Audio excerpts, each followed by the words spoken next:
High, আমি শম্পা। রান্নাঘরে বাতি চ্যানেলে তোমাদের সবাইকে স্বাগত জানাই। আজকে আমি করব রুই মাছের নোনাস।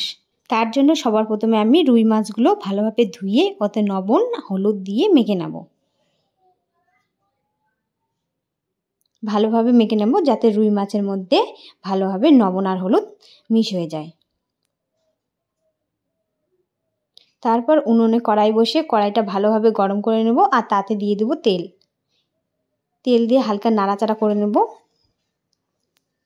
এরপর আমি একে একে মাছগুলো ভেজে নেব।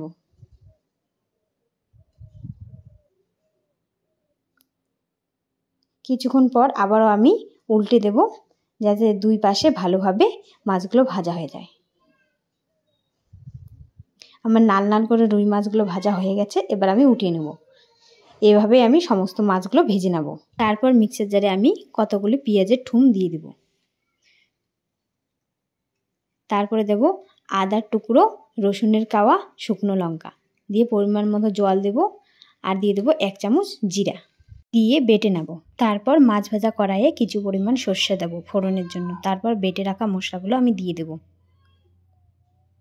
জারটা ধুয়ে দিয়ে ওই জলটা দিয়ে দেব। একটু নাড়াচাড়া করে নেব।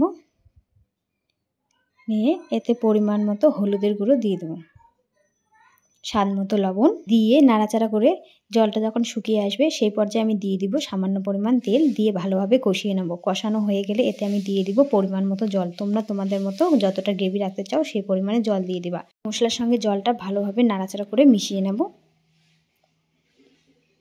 গ্রেভিটা ফুটিয়ে আসলে এতে আমি দিয়ে দেব ভেজে রাখা মাছ। আবার আমি নাড়াচাড়া করে দেব। এরপর আমি এতে দিয়ে দেবো মিট মশলার গুঁড়ো দিয়ে ভালোভাবে মিশিয়ে নেব। নিয়ে কিছুক্ষণ ফুটিয়ে নিলেই আমার মাছের নোনাস একদম রেডি। আমার ভিডিওটি ভালো লাগলে অবশ্যই একটা লাইক করে দেবে আর চ্যানেলে নতুন হয়ে থাকলে চ্যানেলটি অবশ্যই সাবস্ক্রাইব করে নেবা। সবাই অনেক ভালো থাকবেন, সুস্থ থাকবেন। দেখা হচ্ছে অন্য কোনো ভিডিও নিয়ে। ততক্ষণ পর্যন্ত সবাইকে টাটা।